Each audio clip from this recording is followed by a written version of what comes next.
at the most obvious question is, what does Matelso do? Very good question. I think easy one to answer. So at the end of the day, we are a voice company. Our core competence is to offer services all around voice transmission, and we offer products for marketing people and sales people. These are the two stakeholders which are very interested in our solutions. Companies are using our solutions today are spread in three verticals, as I name them: portals, marketplaces. Second is e-commerce scenarios. A third one are mainly also just pure agencies, online agencies. These are the markets we are providing with our technology. Just to name a couple of names you certainly know of. So one customer of us is Vodafone. The entire Scout group is our customer, as we are not only based in Germany, we offer our services around the globe. Also in Italy, we have an interesting customer in the real estate market, which is Kaze.it for Italy, Switzerland, Kaze for you, and Ringier Digital, certainly everybody knows about. Yes.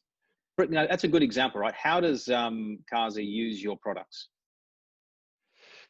Kaze use our products in, I would say, very traditional way. So it's the basic approach of making things transparent, which are happening on the website. And when we are talking about transparency, two parties are interested in the transparency. One party is, of course, the portal itself, like Kaze. They would like to understand properly what is happening on the website. They do a lot of analytics. And of course, when we talk about voice, we are talking about telecommunication. Also, they are interested in getting this information, what is happening on the voice channel. But not only for Kaze, it's interesting to get this transparency, but also for the real estate agencies who are offering their listings or offering their products on the website. So they would like to understand where they put the money.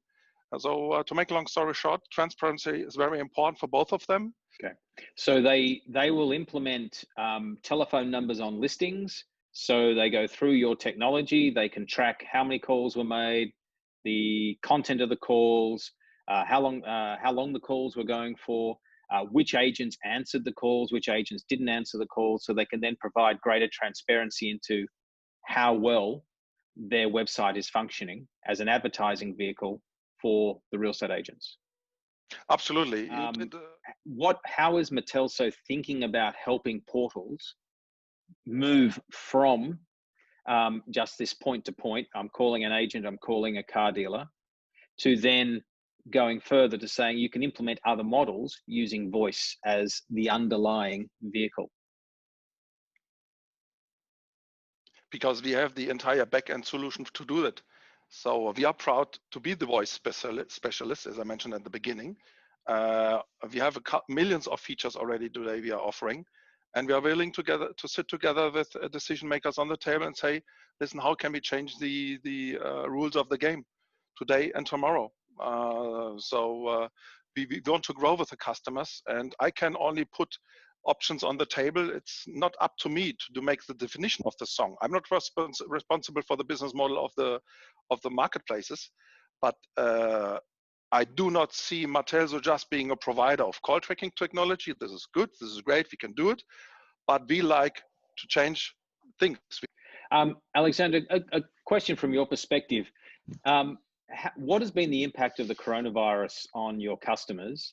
How has it changed their business, and what opportunities does it give for Matelso in the future? They look for their numbers, and for them the question was building trust between the dealers, the buyers. This was for them the big things to look for their I would say their individual projects.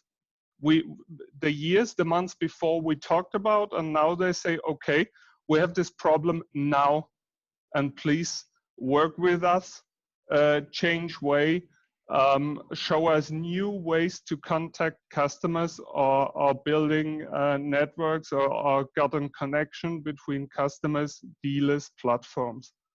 and show us the numbers. I would like to add something, Simon, sorry. Yes. I think Yes, I have a very good operational example. A very old school, an old fashioned feature was able to help a couple of, not couple, hundreds and thousands of car dealers. Especially here in Germany, car dealers closed. Also in other countries, Italy, we all know about this situation. So all the car dealers had to sit at their home office, in their local office. So imagine being the boss of a car dealer and the office. So imagine you have the old school telephone PBX system in your office, and now you would like to redirect all inbound calls to the mobile phones of your car dealers. And then they discovered a super simple old-fashioned feature. It's the routing to different redirection numbers on our platform.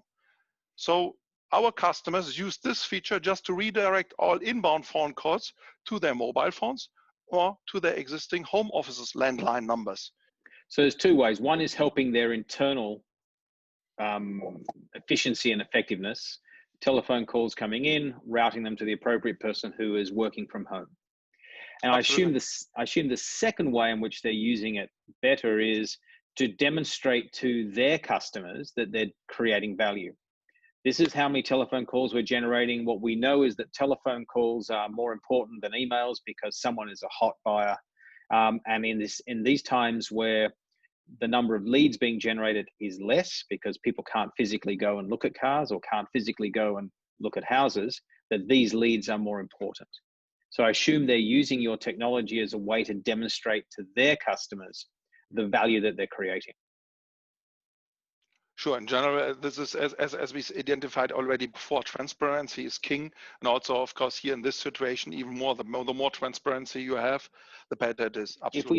If we look to the future and roll the videotape forward, let's say 5 years, how are portals and marketplaces using your technologies?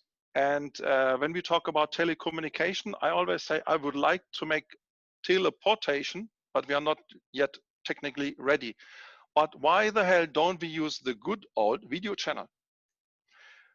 Before I talk about technology, one step back. What is a use case I see personally? I was confronted, and friends of mine and other people, not everybody knows about people who are looking for a used car. So I go to any kind of website, call it Scout, Mobile, also Trader, blah, blah, blah. And then again, I have my nice list. Then I find 5 cars, which might be interesting for me. But unfortunately, none of these cars is located in the city where I live. I need to drive 100 kilometers, 200 miles, whatever, in order to see this car properly. So the only possibility I have today is I check the pictures I have on the portal site. Maybe I write an email. Maybe I have a phone call.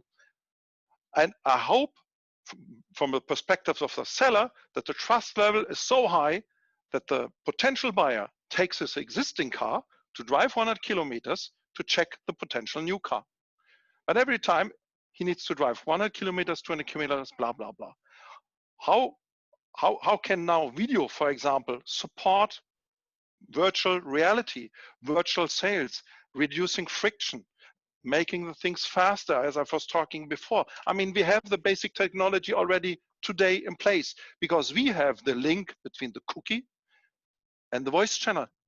So just one click on the car dealer's app he could get from us.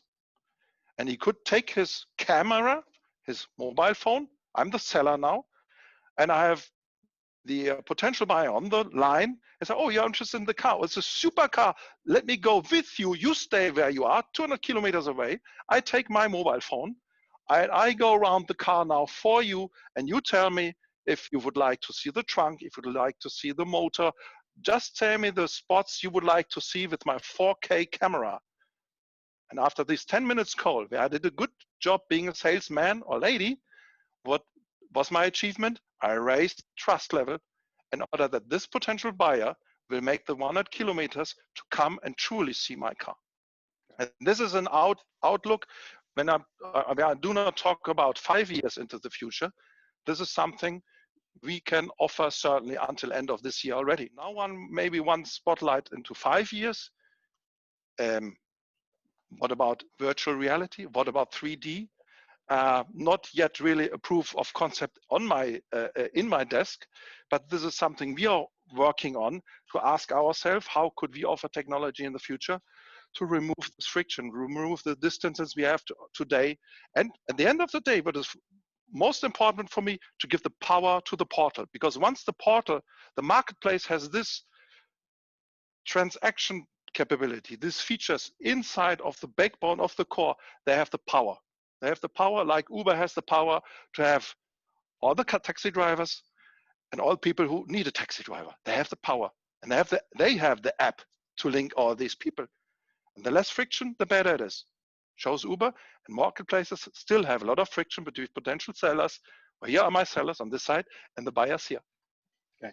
One last question. The way you were talking about it is you see there's a merger or a coming together of call tracking technologies, 3D tours, video tours, everything's sort of merging, because at the end of the day, there's voice on videos.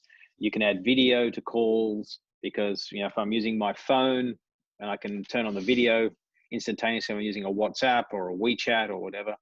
So do you see there's like a merging of all these technologies? And I love what you said about that, which is all around, how do I reduce the friction? How do I make it much easier for a buyer and a seller to get to an agreement? Absolutely. I mean, you said everything that we are talking about, that we are talking today about call tracking is a nice buzzword, but it's not something which is exciting for the next 5 years plus.